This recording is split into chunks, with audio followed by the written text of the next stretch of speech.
Julian Osei threw his head back and laughed. Not a nervous laugh, not the kind that escapes when grief short-circuits the brain. This was a full, deliberate, open-mouthed laugh, the kind that echoes off headstones and silences 300 people at once. He laughed standing over his parents' graves. He laughed looking down at two coffins made of plywood so thin you could see the grain splitting at the corners. Crooked nails, raw edges, splinters running along the seams like scars. The kind of boxes used for unclaimed bodies in city morgues, the ones nobody came to collect. But these coffins held Raymond and Lorraine Osei, a billionaire with a net worth of $2.3 billion, and the woman who loved him for 40 years. And their eldest son was laughing. 300 mourners stood in the mud of Greystone Municipal Cemetery, a place where weeds grew taller than the headstones, where rainwater pooled in open graves, where the ground smelled of rot and neglect. This was not a place for anyone's parents. This was not a place for anyone at all. But Julian had chosen it. Every detail. The cemetery on the outskirts of Johannesburg that even the city had forgotten. The carpenter he'd found on the side of the N1 highway, a man who built these coffins for less than the price of a dinner. Julian had stood over the carpenter's shoulder and watched him work, and when the man had apologized for the uneven nails, Julian had shrugged and said, "It's fine, they won't complain." Now he stood at the front of the gathering, sunglasses on, designer, expensive, the only thing about him that still whispered of the wealth he'd once been born into, and surveyed the crowd like a man admiring his own work. "Beautiful day for it, isn't it?" he said. No one answered. Pastor Emmanuel Darko stood behind the pulpit, a rusted metal stand someone had dragged from the cemetery's storage shed, and tried to begin the eulogy. His voice was steady, practiced, the voice of a man who had buried hundreds. But his hands were shaking. "We gather today to honor the lives of Raymond and Lorraine Osei, who—" "Honor?" Julian interrupted from the front row. He didn't stand. He didn't need to. His voice carried like a blade. "You want to honor them? Look around, Pastor. Look at where they are. This is exactly what they deserve." A gasp rippled through the mourners. Serwa Osei, 33, dressed in black, her jaw clenched so tight the muscles in her neck were visible, turned to her brother. Her eyes were dry, not because she wasn't grieving, because she had cried every tear she had in the 3 days since she'd arrived in Johannesburg and seen what Julian had done. "Shut your mouth," she whispered. "Shut your mouth, or I swear before God—" "Or what, Serwa?" Julian turned to her, still smiling. "You'll fix it? You'll call Daddy's lawyers? Oh wait, Daddy's in a plywood box in the ground, in the worst cemetery in Johannesburg." He gestured around with both arms theatrically. "I picked it myself." At the end of the second row, Kofi Osei, 28, the youngest, stared at the coffin that held his father. His lips were moving, but no sound came out. His hands were trembling in his lap. He hadn't spoken since he'd arrived at the cemetery and seen the boxes, thin, cheap, nails already rusting. He kept thinking the same thought over and over. That is not a coffin. That is not where my father is. That is not real. But it was real. And the man who had made it real was sitting 5 feet away, laughing. At the very back of the gathering, almost hidden behind the last row of plastic chairs, stood a man in a dark suit holding a leather briefcase. His name was Nana Prempe. He was 62 years old. He had been Raymond Osei's lawyer for 31 years and his friend for even longer. Inside the briefcase was a single envelope. It was sealed. It was old, the edges yellowed, the handwriting on the front unmistakably Raymond's. Nana had carried it for over a decade, under strict instructions. "When I die," Raymond had told him once, sitting in his office in Accra, looking out at the city he'd helped build, "Julian will come, not for me, for the money. When he does, give him this. Not before, only then." Nana watched Julian from the back row. He watched the laugh. He watched the cruelty. He watched a son desecrate the dead in front of 300 people. and he tightened his grip on the briefcase. Because what was inside that envelope would do what no amount of money, no confrontation, no sermon ever could. It would break Julian Osei in half. Kumasi in 1983 was not a place that made billionaires. It was a place of red dust roads and open-air markets, of women carrying baskets on their heads and men repairing engines under mango trees. It was a city that moved at the pace of survival, not ambition. Raymond Osei was 19 years old and he owned exactly one thing of value, a truck. It wasn't much of a truck. A Bedford TK with a cracked windshield, bald tires, and an engine that coughed black smoke every time it climbed a hill. He'd bought it with 3 years of savings from working at his uncle's cocoa warehouse, loading bags from dawn until his shoulders went numb, sleeping on a mat on the warehouse floor, eating one meal a day. The truck was supposed to be his future. He would haul goods between Kumasi and Accra. Cocoa, timber, textiles, whatever needed moving. He painted the truck himself, dark green, and wrote on the side in white letters, "God first, then work." The first year nearly killed him. He drove 18-hour days on roads that barely existed. He slept in the cab. He lost a shipment to thieves near Nkaunkau and had to borrow money from a market woman to buy fuel for the return trip. He ate kenke and fish wrapped in newspaper and counted every pesewa like it was the last one on earth. But Raymond had something that couldn't be stolen or broken down. He had a mind that saw patterns where others saw chaos. Within 2 years, he had 3 trucks. Within 5, he had 12. He began shipping goods beyond Ghana to Togo, to Côte d'Ivoire, to Nigeria. By 1987, at 23, Raymond Osei had built the foundation of what would become Osei Global Logistics. But the thing that changed his life most that year was not a contract or a truck or a port deal. It was a woman he met in Port-au-Prince. Raymond had traveled to Haiti for a shipping conference, one of the first international events he'd been invited to. He was out of place, and he knew it. His suit didn't fit right.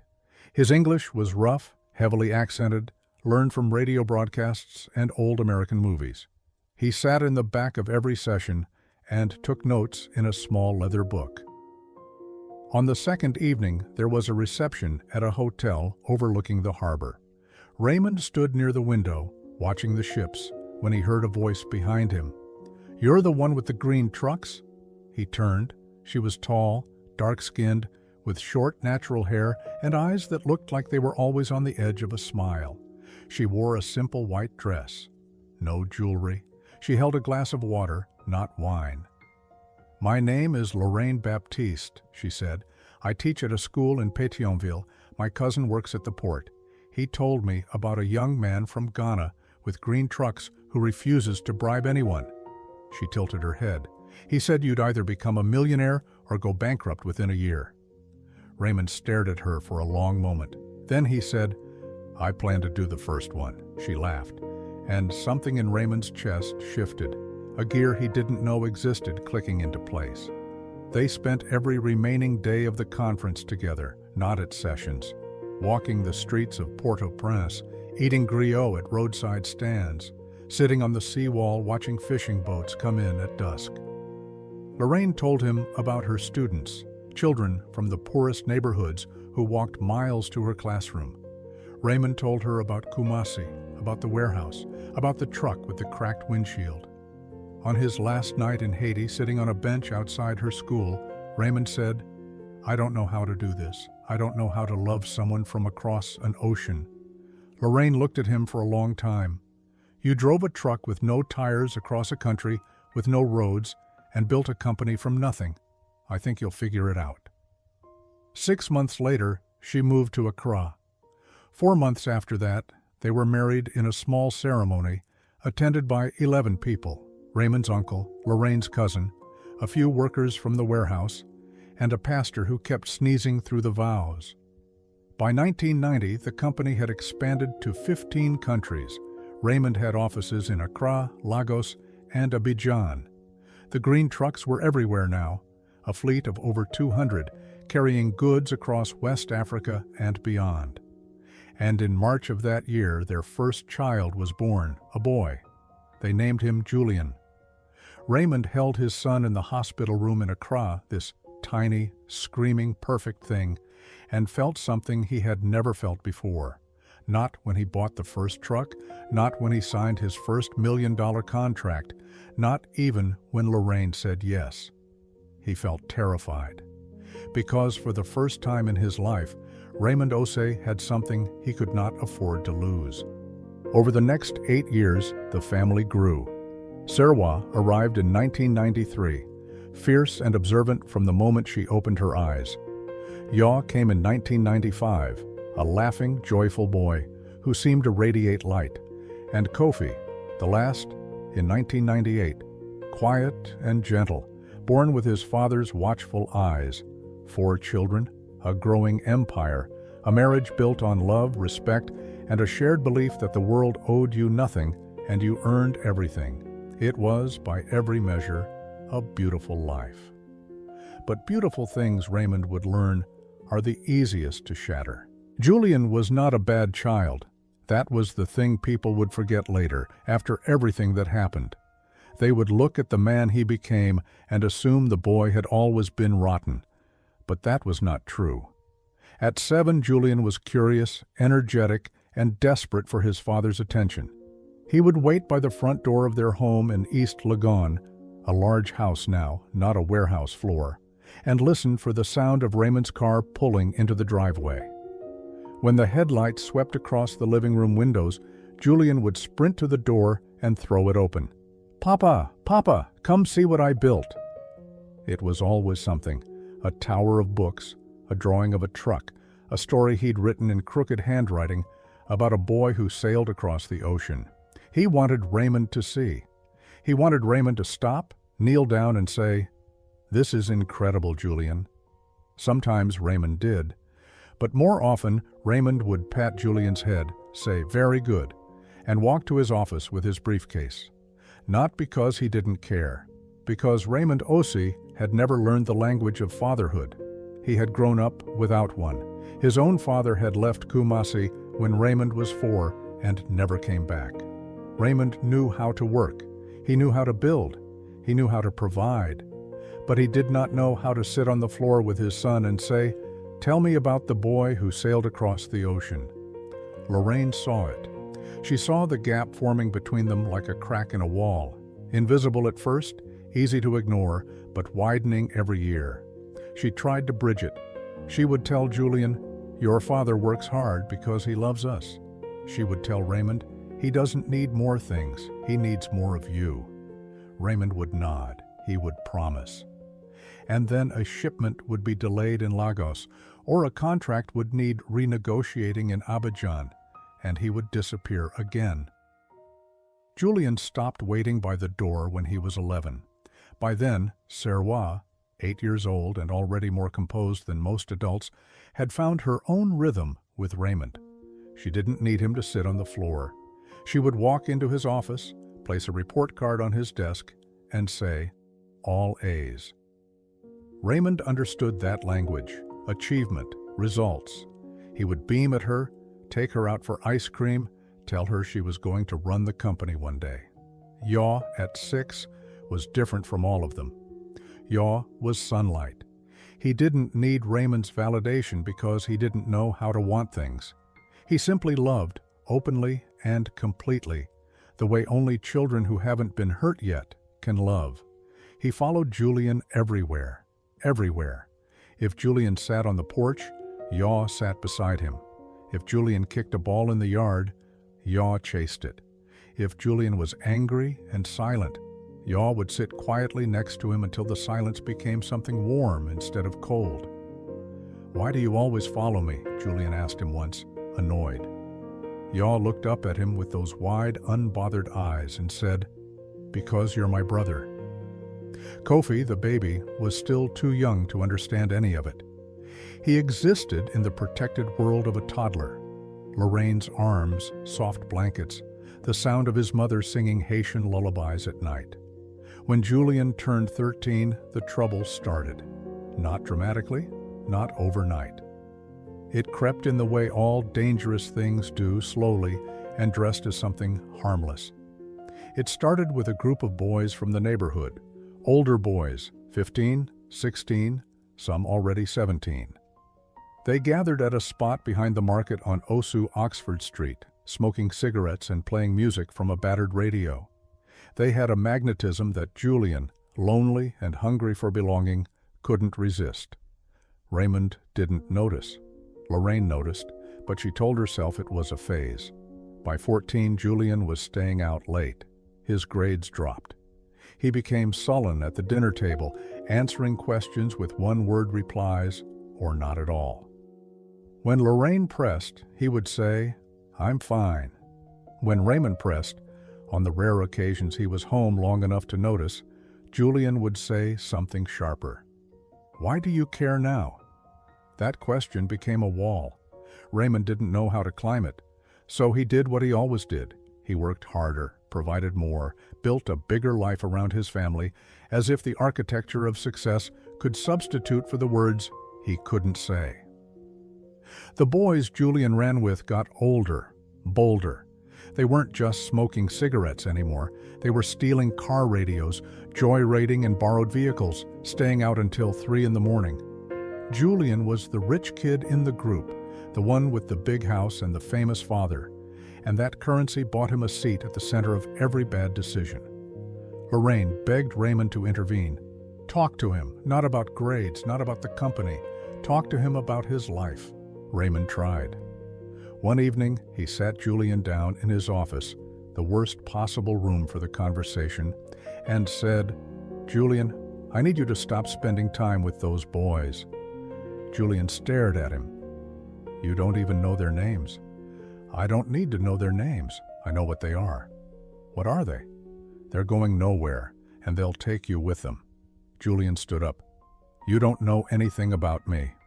He walked out. Raymond let him go. It was the last real conversation they had before the night that changed everything. The night it happened, Julian was 15 and thought he was invincible.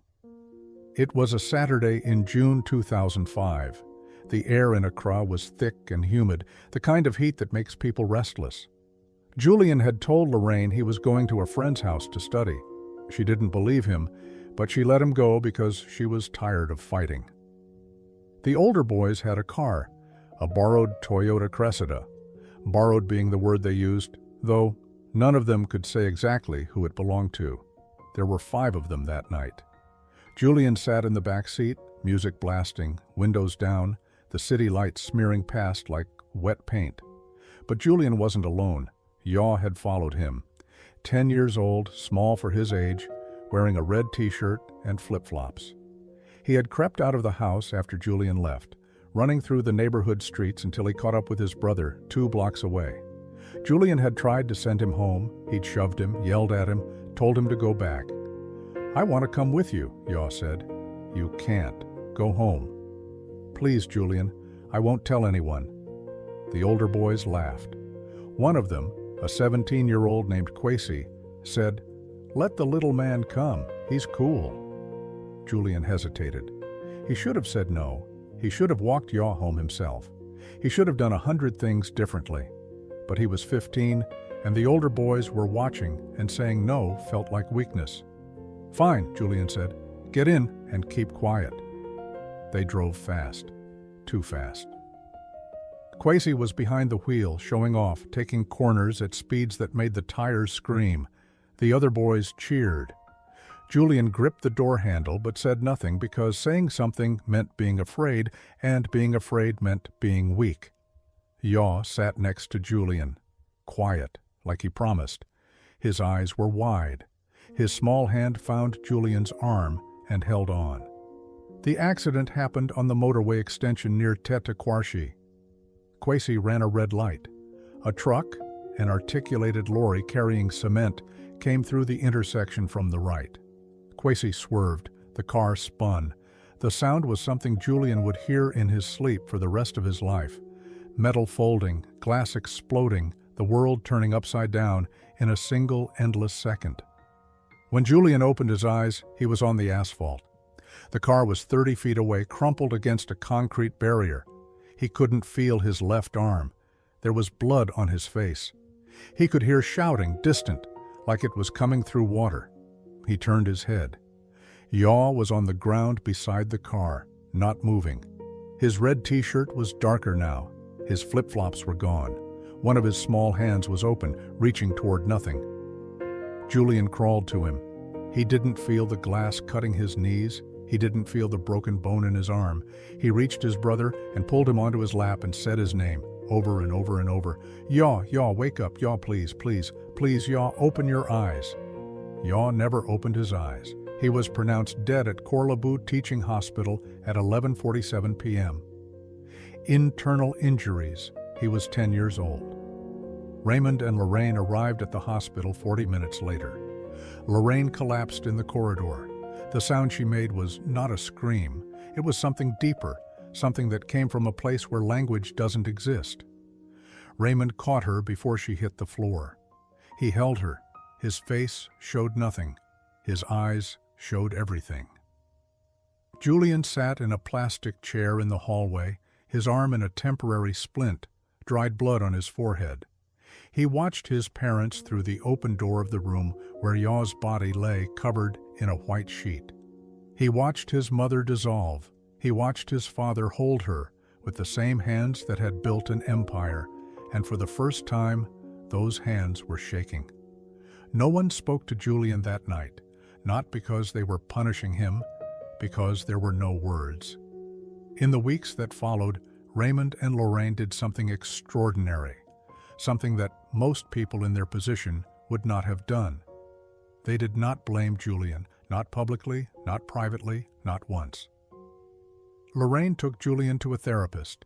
She sat with him every evening. She held him when he woke screaming from nightmares. She said, "It was an accident. You are not a murderer. You are my son and I love you." Raymond paid for everything, the therapy, the medical bills, a private tutor when Julian couldn't face school. He hired a counselor for Sirwa, who had stopped speaking entirely for 2 weeks after Yaw's funeral. He held Kofi, only 7, and tried to explain death to a child who kept asking when his brother was coming home.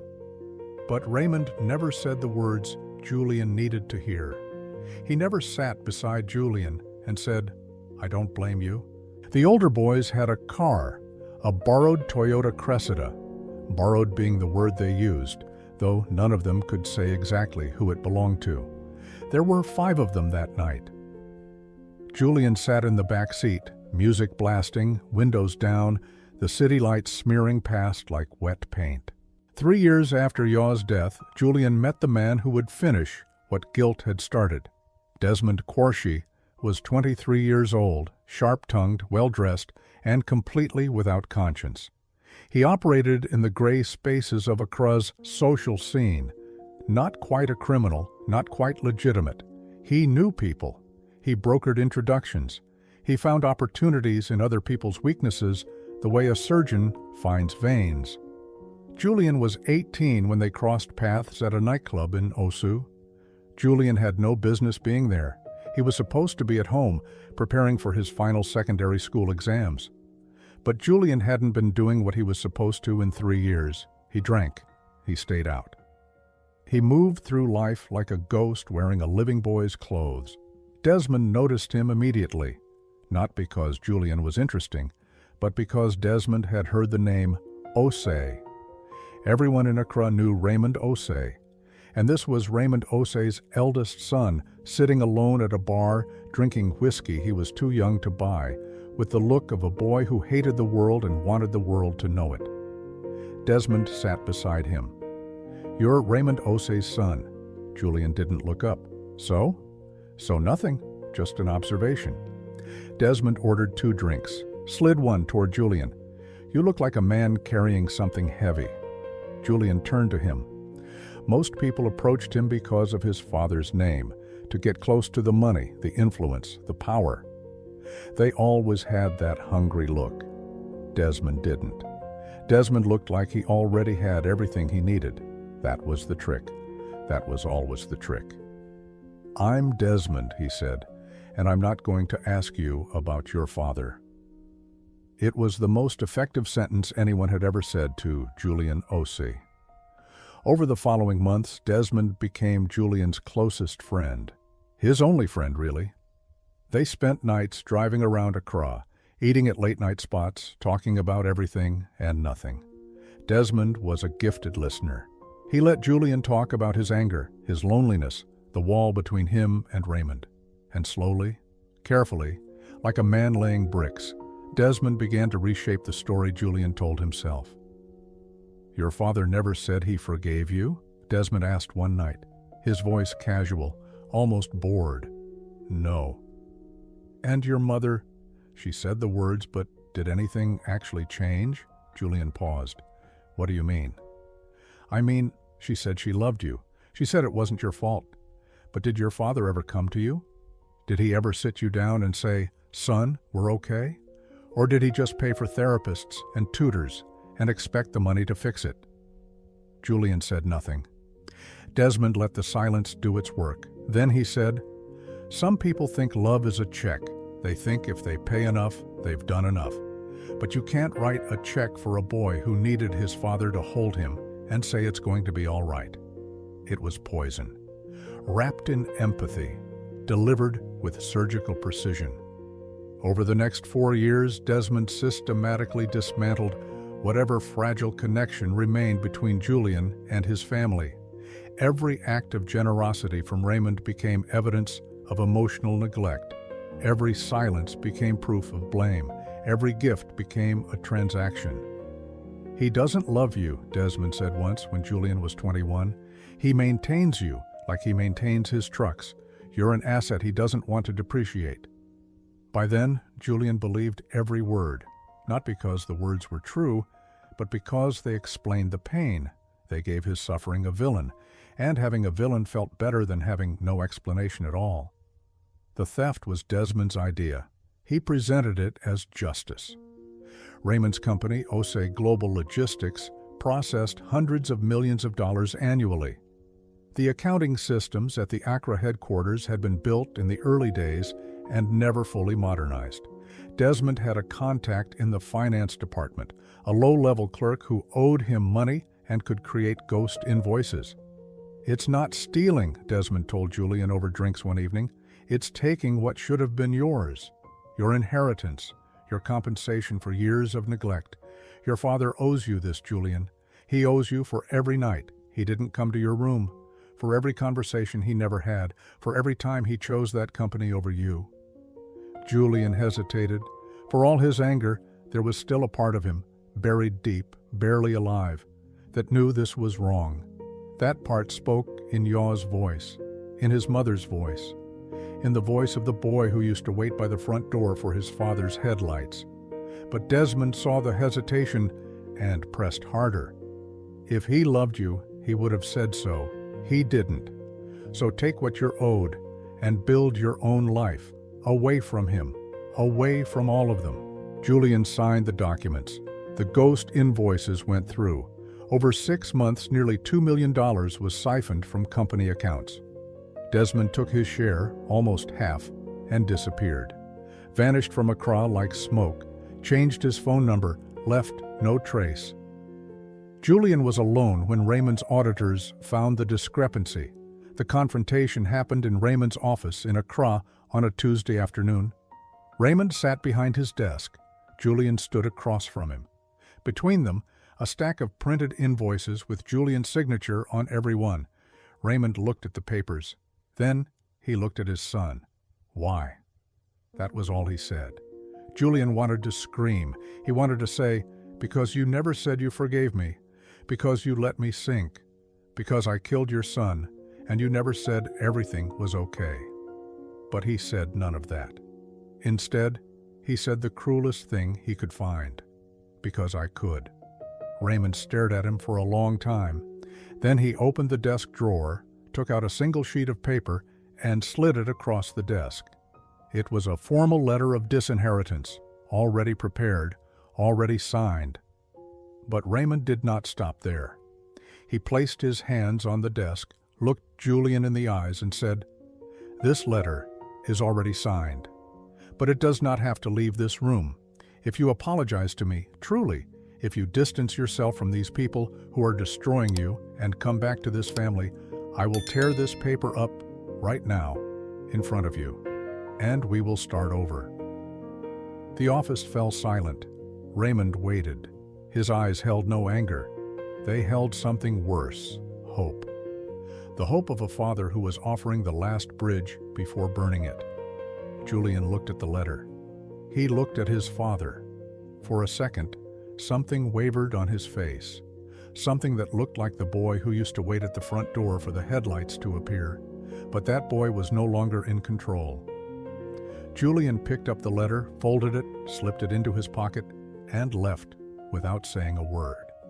No apology, without looking back. Raymond remained seated in the office, staring at the empty chair for more than 1 hour. That was 2012. He was 22 years old.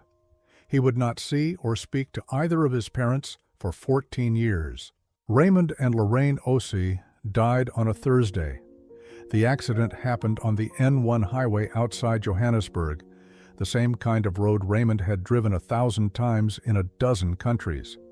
A delivery truck ran a stop sign. Their driver swerved. The car rolled 3 times and came to rest upside down in a drainage ditch. Raymond was killed on impact. Lorraine died in the ambulance, holding the hand of a paramedic whose name she never learned. The news reached Serwa first. She was in Accra at the offices of the Osei Family Foundation, reviewing grant applications for rural schools. Her phone rang. She listened. She said, "Thank you." She hung up. And then she sat very still for a long time, staring at the wall, while the world she had known quietly ended. Kofi was in London, finishing a residency in art conservation at the Victoria and Albert Museum. His phone buzzed during a meeting. He saw Serwa's name. He stepped outside. She told him. He slid down the hallway wall and sat on the floor and didn't move for an hour. Julian was already in Johannesburg. He had been there for 3 weeks, chasing a deal that didn't exist, a contact of a contact who claimed to have an import license for electronics from Shenzhen. The deal had fallen through, like every deal Julian touched. He was staying in a hostel in Hillbrow, sleeping on a mattress with no sheets, eating pap and chakalaka from street vendors because it was all he could afford. He found out about his parents' death not from a phone call, but from a news alert on his cracked phone screen. Ghanaian billionaire Raymond Osei and wife killed in Johannesburg car accident. Julian read the headline 3 times. Then he smiled. Not because he was happy, not exactly, but because somewhere in the wreckage of his mind, a calculation had already begun. Raymond Osei was worth an estimated $2.3 billion. Even if Julian had been disowned, even if the letter existed, he was still the eldest son. There would be a will. There would be lawyers. There would be money. And there was something else, something Julian realized within the hour. He was in Johannesburg. His siblings were not. The bodies were here. And South African law required a next of kin to authorize the handling of remains. Julian moved fast. He took a minibus taxi to the Johannesburg Central Morgue. He presented his passport, Julian Osei, eldest son of the deceased. The clerk at the front desk checked the records. No other family members had registered. No legal representative had appeared. "You're the first family contact," the clerk said. "You'll need to sign the custodial release." Julian signed. With that signature, he became the legal custodian of his parents' remains, the person responsible for burial arrangements, the one who would decide where Raymond and Lorraine Osei would spend eternity. Serwa and Kofi arrived in Johannesburg 2 days later. By then, it was already done. Serwa found out in the lobby of the morgue. A different clerk, apologetic, confused, told her that the remains had already been released to a family member, that burial arrangements had already been made. "What arrangements?" Serwa asked, her voice barely controlled. The clerk read from the file. Greystone Municipal Cemetery, 2 standard plots, coffins supplied by the family. Serwa didn't understand at first. Greystone was a name she didn't recognize. She pulled out her phone and searched it. The first image that appeared was a photograph of a waterlogged field dotted with crooked wooden crosses and patches of dead grass. A pauper's cemetery, a place for the unclaimed and the forgotten. She called Nana Prempe immediately. "He can't do this," she said. "Tell me he can't do this." Nana was already on a flight from Accra. His voice was heavy. "He signed the custodial papers, Serwa. Under South African law, the first registered next of kin holds authority over burial decisions. I'm filing an emergency petition, but the courts here are slow. The burial is scheduled for Friday. We may not get a ruling in time. Then we go to the cemetery and stop it ourselves. If you interfere with a legally authorized burial, you could be arrested. Julian knows that. He's counting on it." Serwa hung up. She sat on a bench outside the morgue and pressed her hands against her face. Kofi sat beside her, silent. "He chose plywood coffins," Serwa said quietly. "A woman at the morgue told me. She said he brought them in himself. She said she'd never seen anything like them. They looked like shipping crates. She asked him if he was sure, and he said, 'They're perfect.'" Kofi didn't respond. He was looking at the ground, his hands clasped between his knees. "Kofi, I heard you. What do we do?" Kofi looked up. His eyes were red but dry. "We go to the funeral. We stand beside them, and we don't let him see us break." Nana Prempe's emergency petition was denied on Thursday afternoon. The judge ruled that the custodial release was legally valid and that the burial could proceed as planned. Nana hung up the phone in his hotel room and sat on the edge of the bed. In his briefcase, beside the legal documents, sat the envelope Raymond had entrusted to him years ago. He picked it up, turned it over. Raymond's handwriting on the front, for Julian. When the time comes, the time had come. The funeral at Greystone Municipal Cemetery lasted 47 minutes. 47 minutes of Julian's performance, his laughter, his interruptions, his theatrical gestures at the plywood coffins and the flooded ground. 47 minutes of Serwa's clenched jaw and Kofi's trembling silence. 47 minutes of 300 mourners standing in mud, watching a son desecrate his parents' memory in real time. But it was what happened afterward that mattered. Nana Prempe had arranged for the reading of the will at a conference room in the Santon offices of a Johannesburg law firm, a neutral space, away from the cemetery, away from the cameras that had begun gathering outside Greystone's gates. The South African media had caught the story. A billionaire buried in a pauper's cemetery by his own son. It was already trending online. Julian arrived 20 minutes late. He walked into the conference room still wearing his sunglasses, still carrying that smile like a shield. Serwa and Kofi were already seated on one side of the long mahogany table. Nana sat at the head, his briefcase open in front of him. "Let's get this over with," Julian said, pulling out a chair and dropping into it. "I've got a flight to catch." "Where are you going?" Serwa asked, her voice flat. "Wherever I want, once I get what's mine." Serwa said nothing. Kofi stared at the table. Nana Prempe removed a document from his briefcase. He placed reading glasses on his nose and cleared his throat. His hands were steady, but his voice carried a weight that filled the room. "This is the last will and testament of Raymond Kwame Osei, executed and notarized in Accra, Ghana, on the 14th of March, 2019. I, Nana Prempe, serve as the sole executor." Julian leaned back in his chair and crossed his arms. He was already calculating $2.3 billion.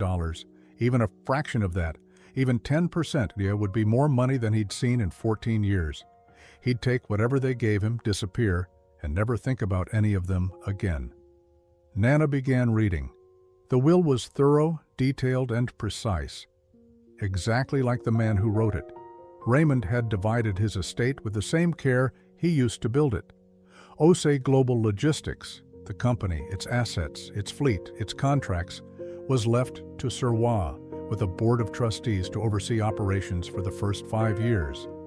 Raymond's letter to her read, "You were always the one who understood what I built and why I built it.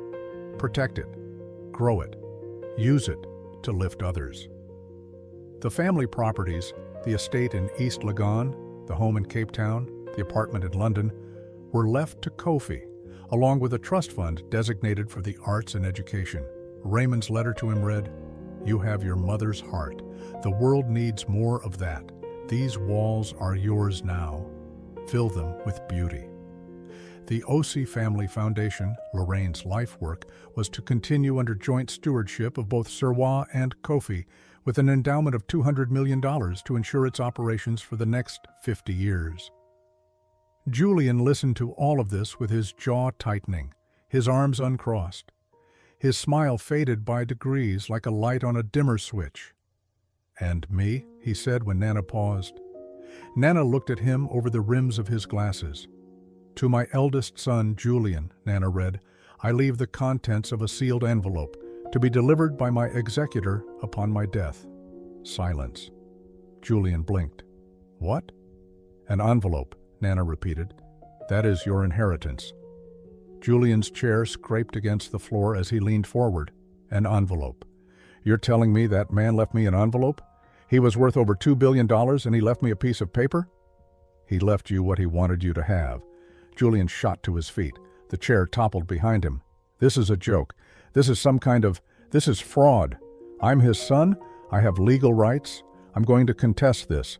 I'll get every lawyer in Africa." "The will has been reviewed by 3 independent legal teams," Nana said calmly, "in Ghana, South Africa, and the United Kingdom. It is airtight. Your father made certain of that." Julian turned to Serwaya. "You did this. You and this old man. You manipulated him." Serwa looked at her brother. For the first time that day, something other than rage crossed her face. It was something close to pity. "No one manipulated him, Julian. He knew exactly who you are. He always did." Julian's breathing was ragged. He pointed at Kofi. "And you? You're just going to sit there? You're going to take the houses, the money, all of it, and leave me with nothing?" Kofi finally looked up. His eyes were red. His voice was barely a whisper. "You buried them in plywood boxes, Julian, in a cemetery where the graves flood when it rains. You laughed at their funeral. And you're asking me for sympathy?" The room went silent. Serwa stood. She smoothed her jacket. She looked at Nana, then at Julian. "I'm going to have our parents exhumed," she said quietly. "I'm going to take them home to Accra. I'm going to bury them the way they deserved, with dignity, with love, beside Yaw. And there is nothing you can do to stop me." She walked out. Kofi followed. Julian stood alone in the conference room, breathing hard, his fists clenched at his sides, the overturned chair, the empty table, the silence of a room that had nothing left to give him. Nana Prempeh reached into his briefcase. He withdrew the envelope, yellowed, sealed, Raymond's handwriting across the front, and placed it gently on the table. "Sit down, Julian," Nana said softly, "and read what your father left you." Julian stared at the envelope like it was a living thing. It sat on the mahogany table between them, yellowed, slightly wrinkled at the edges, sealed with wax that had long since hardened into a dark amber circle. Raymond's handwriting across the front was unmistakable, bold, slanted slightly to the right, the penmanship of a man who had learned to write late and treated every word like it cost something. "For Julian, when the time comes." "I don't want it," Julian said. "Then leave it," Nana replied. "But this is all he left you.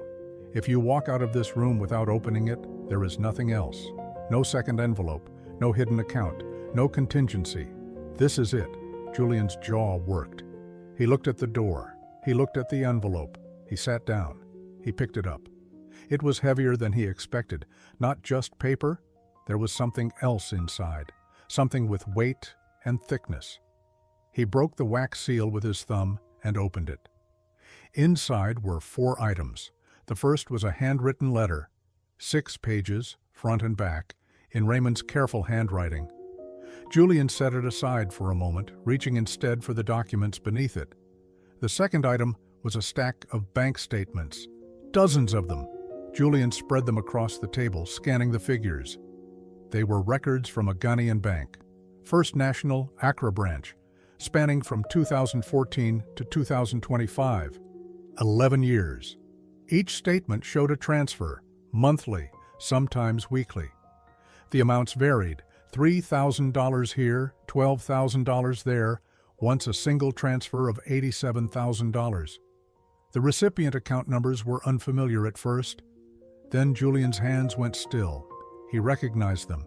They were his accounts, his debts. The credit line he'd defaulted on in Nairobi in 2016.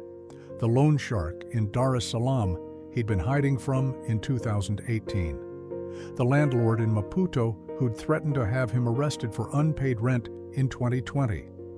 The medical bill in Kampala after he'd been hospitalized for alcohol poisoning in 2022. Every single one. Paid, cleared, zeroed out. Julian had always assumed they'd gone away on their own, that the creditors had given up, that the debts had been written off, that he'd gotten lucky. He'd moved from city to city across Africa, running from money he owed, and somehow the money had stopped chasing him. It hadn't stopped. It had been paid, quietly, completely, without a single word, by Raymond. Julian's hands were shaking now. He set the bank statements down and picked up the third item. It was a folder. Inside were receipts, neatly organized, chronological, stapled in groups. They were from a rehabilitation facility in Nairobi called the Amani Recovery Center. Julian knew the place. He'd spent 3 months there in 2019 after a breakdown. Drinking, insomnia, paranoia. He'd checked himself in because a stranger at a bar had handed him a brochure and said, "This place saved my life." The treatment had been extraordinary. Private room, individual therapy. A counselor named Dr. Wamboy, who had somehow reached through Julian's walls and kept him alive during the darkest 3 months of his existence. Julian had always wondered how the facility was so well funded. It wasn't a government program. It wasn't a large NGO. The brochure had said private donors. The receipts told the truth. Raymond Osei had personally funded Julian's entire stay, $145,000. He'd also made a separate donation of $300,000 to the facility's general fund, earmarked for patients without family support. The donation was anonymous, but the bank records were here in black and white, with Raymond's signature on every authorization. Julian put the folder down. His chest was moving fast, his eyes were wet, and he didn't know when that had started. "He knew," Julian whispered. "He knew where I was the whole time." Nana nodded slowly. "He always knew, Julian. Every city, every debt, every night you spent in trouble. He had people who kept him informed, not to control you, but to make sure you survived." "Why didn't he?" Julian's voice cracked. "Why didn't he just call me? Why didn't he come?" Nana was quiet for a moment. "Because you told him not to.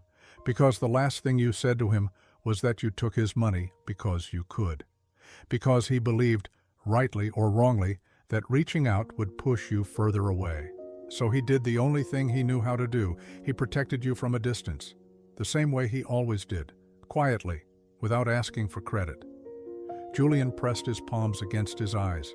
His shoulders were shaking. "Read the letter, Julian," Nana said gently. Julian picked up the 6 pages. Raymond's handwriting. 11 years of silence broken on paper. The letter began, "Julian, if you are reading this, I am dead. And if I know you, and I do know you, no matter what you believe, you came looking for money. That's all right. I don't judge you for it. I stopped judging you a long time ago." Julian read, page after page. Raymond wrote about the early days, the truck, the warehouse, Lorraine in Port-au-Prince. He wrote about holding Julian in the hospital in Accra the day he was born. He wrote about the guilt he carried for never learning how to say the things that mattered. He wrote about yaw. "I never blamed you for what happened to your brother, not for 1 second. not for one breath. The silence you heard was not blame, Julian. It was a man who did not know how to grieve and love at the same time. I failed you. I see that now, more clearly than I have ever seen anything in my life. Julian's tears hit the paper. The ink blurred. He kept reading. Raymond wrote about the debts, about the rehab, about the nights he sat in his office in Accra and stared at reports from the investigators he'd hired, not to spy on Julian, but to make sure his son was still alive. Every morning my first thought was, is Julian safe today? Every night my last thought was, does he know I love him? The answer to the first was usually yes. The answer to the second was always no, and that is the great failure of my life. Julian reached the 5th page. His hands were trembling so badly he could barely hold the paper, and then he turned to the final page. There was one more document folded inside the letter. Julian opened it. It was old, older than anything else in the envelope, dated 1990, the year Julian was born. His eyes moved across the page. A medical letterhead, a laboratory in Accra, results of a test conducted on 2 subjects. Julian read it once, then again, then a third time, because the words would not assemble into anything that made sense. And then the room tilted. It was a paternity test. Dated March 19, 1990, 4 days after Julian was born. Conducted at the Korlebu Medical Laboratories in Accra. 2 subjects, Raymond Kwame Osei and the infant identified as Julian Osei. The result was a single line, clinical and absolute. Probability of paternity, 0.00%. The tested male is excluded as the biological father. Julian read it again and again. The words didn't change. They sat on the page like stones, immovable, undeniable, final. Raymond Osei was not his father. Raymond had never been his father. No, Julian whispered. No, this can't be. His voice collapsed. He looked at Nana Prempe, who sat across the table with his hands folded, his face heavy with a grief that had been building for decades. He knew, Julian said, from the beginning. From the day you were born, Nana confirmed quietly. He suspected before then. Your mother, Lorraine, had a relationship before she met Raymond. A brief one, in Haiti. When she discovered she was pregnant, she told Raymond the truth. All of it. She offered to leave. She said she would understand if he didn't want another man's child. Julian's mouth opened, but nothing came out. Raymond told her to stay, Nana continued. He said he loved her, and that he would love her child. He went to the hospital the day you were born and held you and named you Julian, a name he chose himself from a book of poetry Lorraine had given him. He ordered the paternity test not because he doubted his decision, but because he wanted a record of it. He wanted proof that he had chosen you with his eyes open, that it was never an accident, never a mistake. Julian's hands were flat on the table. The paternity test lay between them. His entire body was vibrating, not shaking, vibrating, as if every molecule was trying to rearrange itself into someone who could process what he was hearing. He chose me, Julian said, and the words sounded foreign in his own mouth. Every single day, Nana said, for 36 years, even after you left, even after you stole from him, even after you told him you did it because you could. He chose you, Julian. Every morning he woke up and chose to be your father. Julian's mind was spiraling backward, not gently but violently, like a man falling down a staircase and hitting every step.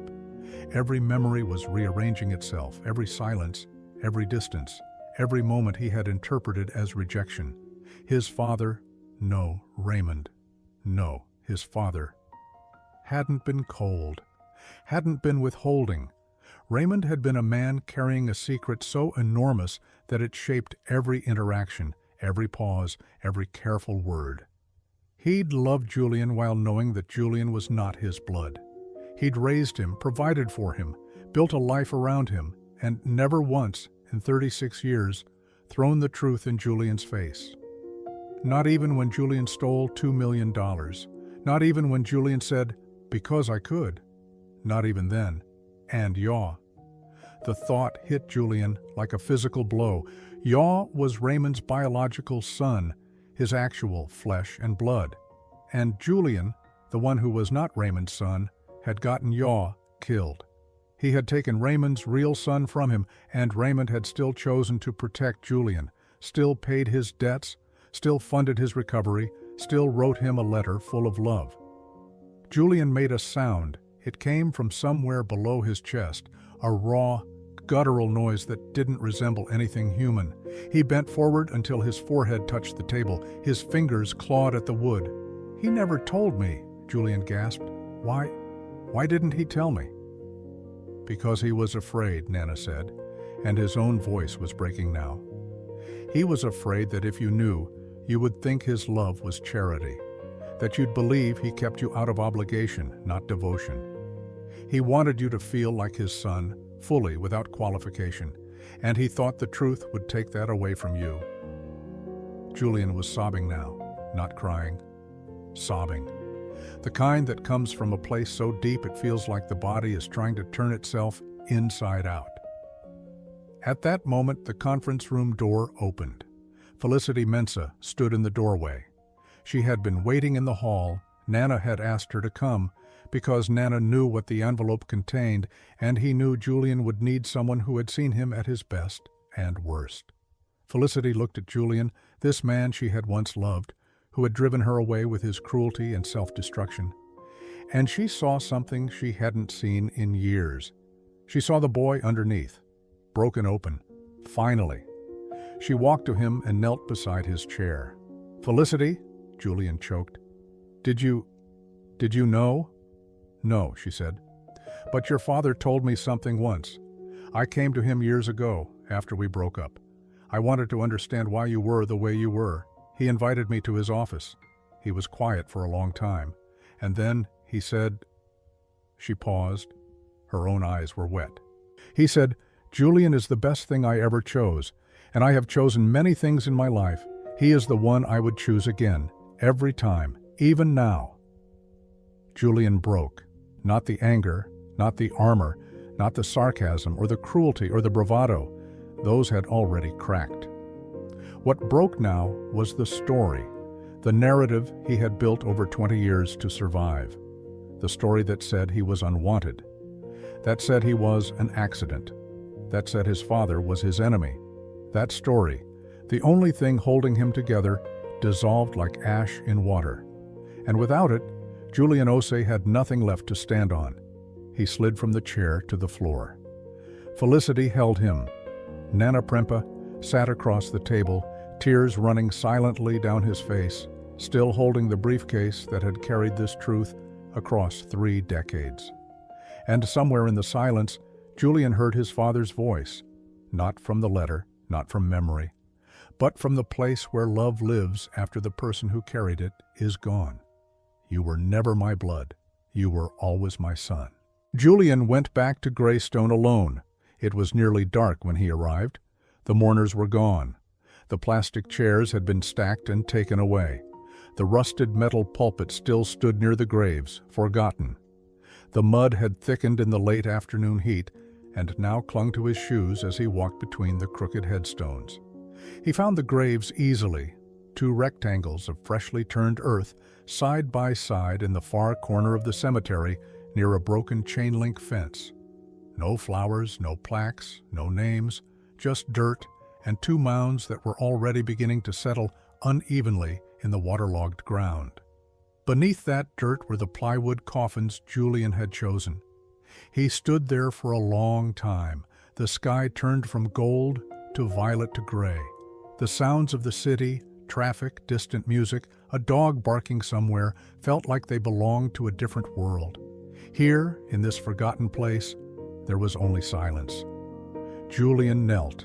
The mud soaked through his pants immediately. He didn't care. He placed both hands flat on the earth above his father's grave. The man who was not his father by blood, but had been his father in every way that mattered, and he pressed down, as if he could reach through the dirt, through the cheap plywood, through death itself, and touch him one more time. "I didn't know," Julian whispered. "Papa, I didn't know. The word came out before he could stop it. Papa. He hadn't used that word since he was 11 years old. Since he'd stopped waiting by the front door, since the distance between them had become a language of its own, a language made of silence and pride and all the things neither of them could say. I thought you hated me. After Yaw, I thought every time you looked at me you saw him. I thought your silence was punishment. I thought you were waiting for me to disappear so you wouldn't have to look at the son who killed your boy. His fingers dug into the earth. But he was your boy, your real boy, and I wasn't. And you still... He couldn't finish. His body folded forward until his forehead rested on the mud. The sound that came from him was quiet, not the violent sobbing from the conference room, but something smaller and more devastating. The sound of a man finally grieving without armor. He stayed like that for a long time. When he finally straightened, his face was streaked with mud and tears. He turned to the second grave, Lorraine's, and placed his hand on the earth there too. Mama, I'm sorry. I'm sorry for everything, for Yaw, for leaving, for the coffins, for laughing at your funeral. His voice broke on the last word. You deserve so much better than what I gave you. Both of you did. The cemetery was fully dark now. A single street light at the entrance cast a weak orange glow that barely reached the back fence. Julian sat in the mud between his parents' graves, his knees drawn up, his arms wrapped around them, and he let the silence hold him the way his father never could. He didn't hear Serwa arrive. She appeared at the edge of the graves like a shadow, still in black, her shoes ruined by the mud, her face unreadable in the dim light. She stood there watching her brother for a full minute before she spoke. Nana called me, she said. He told me what was in the envelope. Julian didn't look up. Then, you know. I know. Silence. I'm going to have them moved, Julian, back to Accra, beside Yaw, in the family plot, with proper coffins, with their names. I know, Julian said. You should. Serwa stood there. The distance between them, 3 feet of mud and 30 years of pain, felt like an ocean. She had every reason to turn around and leave. He had buried their parents like animals. He had laughed at their funeral. He had mocked their memory in front of hundreds of people. But Serwa had seen the documents too. Nana had shown her. And something in the paternity test, in the proof that Raymond had chosen Julian despite everything, had loved him without obligation, had refused to abandon him even when Julian abandoned himself, had cracked something open in her too. She stepped forward. She lowered herself into the mud beside him, and she sat there, shoulder to shoulder with the brother she had spent half her life hating, and said nothing. She didn't forgive him. She didn't tell him it was okay. She just sat with him, the way Yaw used to. Julian felt her shoulder against his, and for the first time in 20 years, he didn't pull away. They sat together in the dark, in the mud, in the worst cemetery in Johannesburg, between 2 graves that should never have been there. After a long time, Julian remembered something, the envelope. He'd left it on the conference table, but there had been a thickness to the envelope's lining that he hadn't explored, a stiffness along one edge, as if something was tucked inside the paper itself. Nana had brought it to him, had pressed it into his hands as Julian was leaving the law office, barely able to walk.